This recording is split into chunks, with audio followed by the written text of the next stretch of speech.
There are a few things that us as F1 fans can all agree on.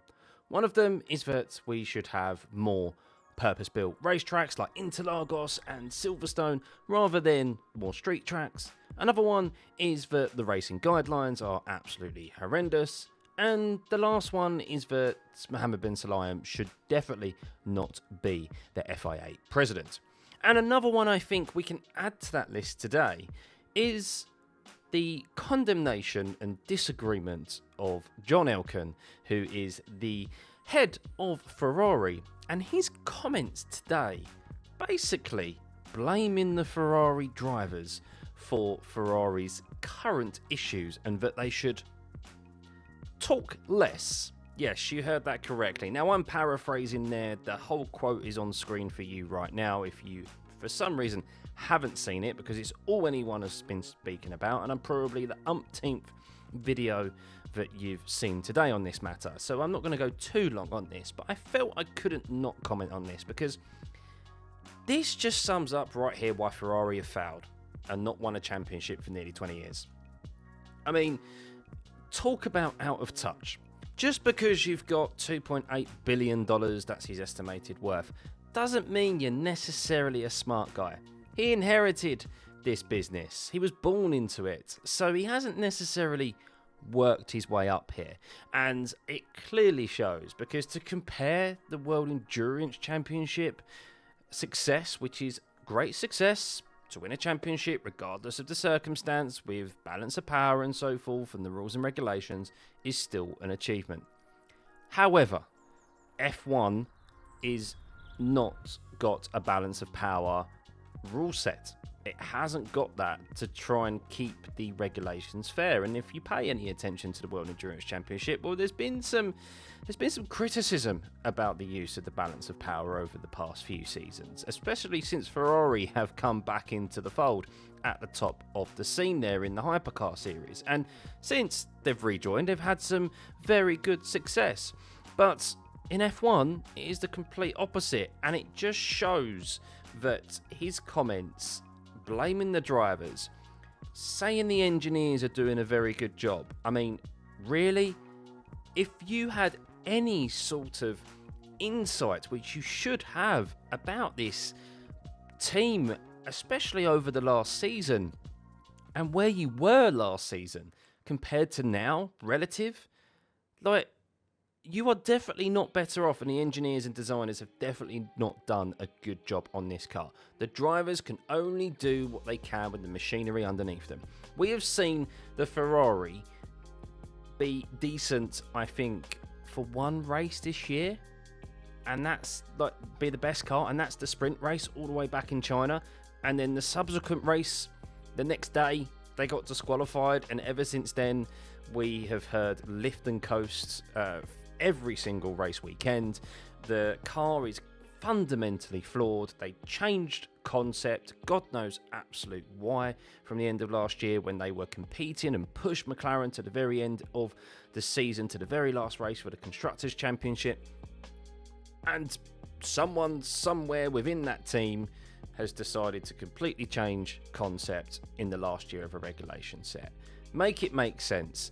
Lewis Hamilton, lots of criticism on his behalf, of course, and that's who many and Italian media are reporting these comments are aimed at. However, I'm not so sure. I think it's just aimed at both of them in general, and he's reveling in the moment, John Elkann, of the success of the World Endurance Championship, and he's comparing it to the Ferrari team, and of course he's just telling them to quiet down, be quiet, be good little puppies. Just like a good CEO, just like a good corporate CEO billionaire does, who just tells everyone else beneath them to shut up and crack on. Do your job. And, well, that is what he's told to Lewis Hamilton and Charles Leclerc, who are only trying to their absolute best in those cars. Without Charles Leclerc this year, because, yes, I'm a Lewis Hamilton fan, but Lewis has struggled with this car. And we'll get onto him in a second, but Charles most definitely has got the most out of that car this year. Without him, they wouldn't have had any podiums, because Lewis hasn't looked like anywhere close to getting a podium this year. The only opportunity was Mexico, and then obviously we know how that played out for him.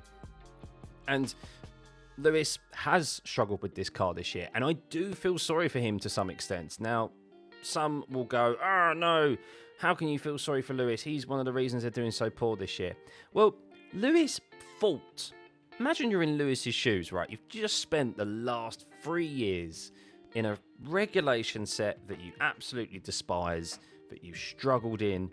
You've come from a team that no longer really wants to back you, and Mercedes, we know, have got this whole regulation set wrong from the get-go. And you look at last season, and you look at Ferrari and the pace that they found, and they challenged McLaren and pushed them, who were arguably the most fastest car throughout the majority of last year. And you're thinking, wow, you know what? I might actually have a good car in the last year of this regulation set. Fast forward up to March, and well, no, he bloody well doesn't. And Charles Leclerc as well, I mean, as many have reiterated already, he is spending the best of his years in Formula One in a team that, of course, he would love to win a championship at, but look like they are far away from doing so. And, of course, there has always been a lot of politics involved at Ferrari. There's a lot of pressure, and because of that, there has always been too much tinkering and involvement from the leadership, from the top. Now, it was kind of a bit before my time, really, when I was properly into F1, but I watched it. I was a young Stuffeyy in the Michael Schumacher domination in the late 90s, early 2000s. And Ross Brawn and Jean Todt managed to kind of shut out, from my understanding, shut out the leadership of Ferrari and their amount of involvement in the team. And surprise, surprise, they had their most successful period in F1, arguably ever, with, of course, Michael Schumacher winning as many world titles as he did with them. And since then, they haven't really had much success. The last real successful car that they built was back with Massa in 2008, where they should have won the championship, really, if it wasn't for a multitude of mistakes. Of course, the courts will decide otherwise at the moment. And then Kimi Räikkönen the year before that as well, snatching the championship away from Fernando Alonso and Lewis Hamilton's clutches right at the very end. So, but you're going, some of you guys weren't even born. I know some of you watching my channel are of all different ages, and you've been watching even longer than I've been alive, but some of you also weren't even born when Ferrari last won a championship in the form of either a constructors or a drivers. That's how long it has been. And I don't know, I mean, obviously they've got the name and they've got the history, but I did see someone compare them in football terms to Manchester United. They were dominant for so many years, but now they're just living off of their history, and they've got absolutely nothing to show for it right now. And I think his comments are totally way out of line, and it's just an indication of just how much he doesn't understand as the leader, and if he has as much involvement in the overall running of the team and the decision making of the team. And this is just a little insight into his knowledge and expertise in the actual team, just shows why they're in the position that they are, and that it is not going to get better anytime soon. It is a really, really sour note, really, for a lot of Ferrari fans, Lewis Hamilton fans, Charles Leclerc fans, because how is it going to get any better if they're not willing to accept change? Anyone with a pair of eyes can see something needs to change. Something needs to change. It has been rumoured Lewis Hamilton has come into the team and he has written documents and provided documents of step-by-step processes of how to improve the operational side of the team and what they need to do to be challenging consistently. Charles Leclerc, of course, is giving his feedback and his constructive feedback, no doubt, behind the scenes. He's been at the team for so long. Listen to them. Listen to them. Now, if they were absolute terrible drivers, then yes, of course, you could blame them. If they had a championship winning car and they were not performing, blame the drivers, 100%. But you haven't given unless you've had an illegal engine when Sebastian Vettel was back in the Ferrari team, you haven't had a championship winning car. And the rumours are also the case that when Sebastian Vettel was eventually left Ferrari, it was a similar situation where he also was trying to force change at the team and then obviously he spoiled the apple cart and people went, no, out you go. So it's clearly a culture issue. It's a leadership issue, and if they're not ever willing to accept change and accept that there are issues from the top down, then Ferrari are going to go another decade without winning a championship. It doesn't matter which. You could put Max Verstappen in there. He's not also going to win a championship either. So yeah, and if you're Charles Leclerc, I'm seriously sitting there, unless they come out in 2026, quick out the blocks.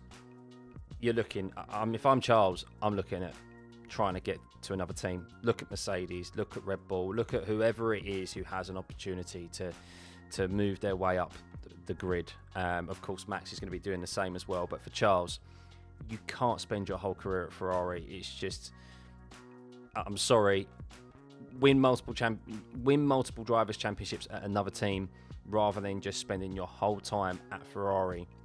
As great as it would be to win a championship with them, and I know he has said that one championship with Ferrari would outweigh multiple others, but I tell you what, if you look back at your career and the only thing you've got to look at is say, oh yeah, I won some races with Ferrari, and oh yeah, I ended up getting a record. Oh, what record was that, Charles? What record was that, Daddy? What record did you have? Well, I got the most pole positions in F1 ever, but I failed to win and convert those pole positions. That is my legacy.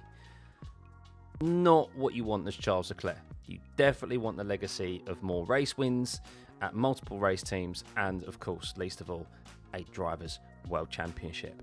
So, yeah, a little bit of a rant there, and it's very rarely that we get sort of the insights into the thoughts and emotions of these team owners, shall we say, especially if someone of such a high stature as John Elkann at Ferrari, and obviously the family that he's been a part of and the dynasty that they've got.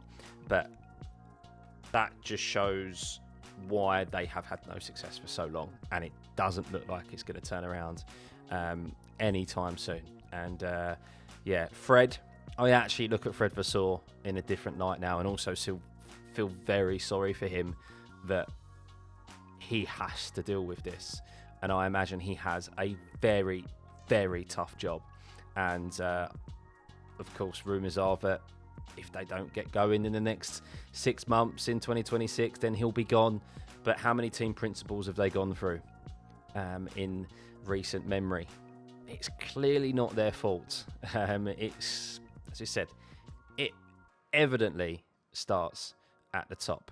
And just like football teams, I'm going to go back to football teams, but I'm sure there's many other sports teams in many other disciplines around the world where you can all probably relate to a team owner getting involved in the too much of the running of the day-to-day of the club or the sports team, and they just ruin it because while they may have the best intentions for success, they just do not have the knowledge and expertise, and they don't hire correctly, and they just end up ruining their team.